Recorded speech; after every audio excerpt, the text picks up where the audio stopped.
श्रीमतीको हातमा राहु र केतु हुन्छ, उसको गोडामा शनि हुन्छ। त्यो राहु र केतुले उसको समाजमा गरे त्यो राहु र केतु शनि मिल्यो भने आनन्द हुन्छ।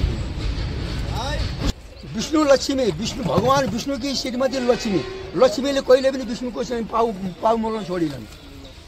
तर अहिलेकाले के भन्छन्, अरे अर्का छोरा गोडा किन मोल्ने, किन आएको त त्यहाँ गोडा नमोल्ने भए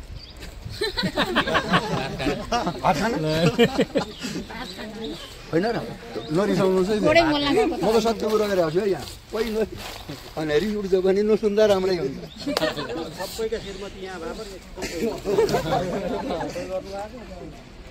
त्यो सत्य भगवान्ले भनेको कुरा मैले भने होइन कि भगवान्लाई खुसी बनाउँछ नि, पहिला आफ्नो चाहिँ श्रीमानलाई खुसी बनाऊ, अनि आफ्ना आमा बाबालाई मातापितालाई खुसी। मातापिताको सेवा गरेपछि भगवान् खुसी खुसी।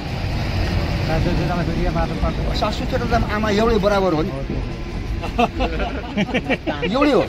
मातापिता र सासू छोरा बराबर हो, एउटै हो। श्रीमानको बा आमा, मातापिता सासू छोरा भए, उता श्रीमतीको बा आमा भने उसको सासू छोरा भए, आखिर दुइटै बराबर बा आमा भएन।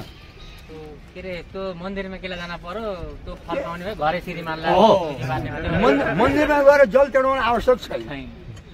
तपाईँलाई भगवान खुसी पार्नु छ भने प्रत्येक श्रीमतीहरूले श्रीमानलाई चाहिँ श्रीमानको सेवा गर्छ भने भगवान त्यसै खुसी हुन्छ। अनि घर पनि छोड्यो, अनि श्रीमान जडिया जडिया परे पनि तपाईँले माया बढी श्रीमती होइन त किन यति धेरै खानुहुन्छ, अब नखानुहोस् न भने त्यसै खुसी छोड्छ रौसी खानु उसले, त्यसै रौसी खानु छोड्छ उसले।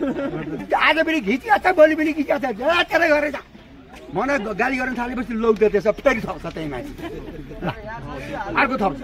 तनाव दिनु भएन, तनाव दिनु भएन नि, माया गर्नु पऱ्यो। कहिले पनि झुटो बोल्नु हुनु, सबभन्दा संसारमा पाप धेरै महापाप भनेको झुटो बोल्नु हो। झुटो बोल्न हुँदैन, चोरी गर्न हुँदैन, चोर्न पनि हुँदैन। तर पहिला कुरै झुट बोल्न हुँदैन भन्नेतिर मात्रै जाम है। सबै गएको ठाउँ भयो भने फेरि बाजेमाजे यस्तो पनि हुन्छ नि, कसलाई झुट बोलेर कसैलाई फाइदा हुन्छ भने क्या त गर्नु पर्यो, आफ्नो फाइदाको लागि बोल्नु भएन। त्यो फाइदा हुन्छ भनेर झुट बोल्नै हुँदैन।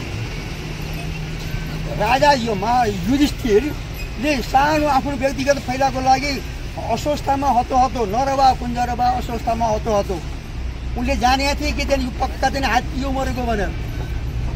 तर त्यहाँ गएर सोद्धा के भने नरवा कुञ्जरवा जो कोही नै जनावर एउटा अस्वस्थमा नाम गरेको प्राणीको हत्या भएको छ।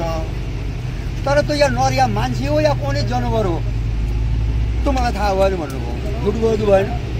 त्यही भएर अन्तिम स्वर्गारोहण हुने समयमा अरू सबै चाहिँ त्यही पाँच पाण्डवहरू सूर्य जाने बाटो बराबर सरासर गए। युधिष्ठिरले नर्कको बाटो गरेर जानु पर्यो, त्यो चिज बोलेका उनीहरूले नर्क देख्नु पर्यो। युधिष्ठिरले झुटो बोल्नु हुँदैन कहिले पनि। एउटा भेडीको ऋषिले तपस्या गर्नुहुन्थ्यो, कहाँ त यस्तै डाँडाको भन्याङमा कुटी बनाउनु भएको थियो, त्यहीँ तपस्या गर्नुहुन्थ्यो। त्यहीँ बस्नुहुन्थ्यो, रामै ऋषि। उसलाई कसैले केही ल्याएर फलफुल दिए खानुहुन्थ्यो, नभए त्यसै सन्तोष हुनुहुन्थ्यो। एक दिन एउटा बिहानले एउटा मृगलाई बाण हान्यो। बाण हानेपछि त्यो मृगलाई बाण लाग्यो। बाण लागेको मृग रक्ताम्बे मृग चाहिँ दौड्दै अघि दौड्यो, पछि ब्यादा दौड्दै गयो। जाँदा दौड्दै जाँदाखेरि अब अलिक टाढै गयो, त्यहाँबाट यसो डाँडो भन्ज्याङ परेको ठाउँ, त्यहाँबाट यता जाने यता चारैपट्टि जाने बाटा त छन्।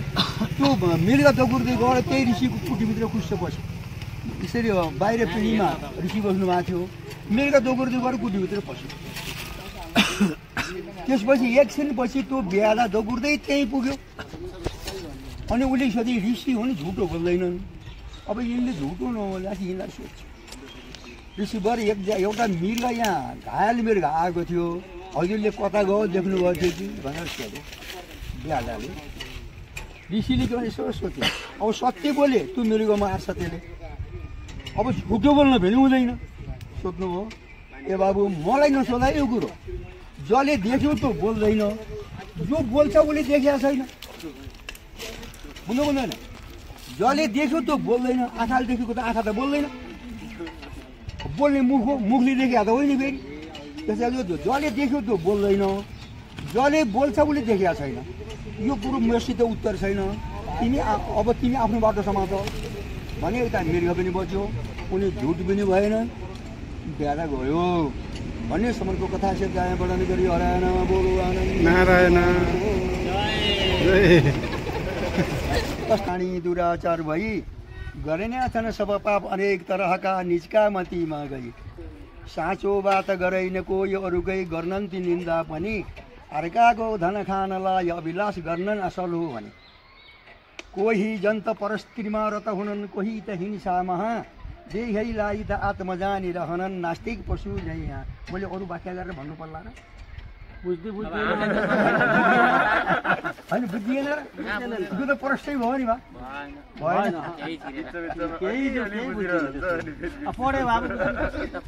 त्यो त प्रष्टै भनिदिएको छ त फेरि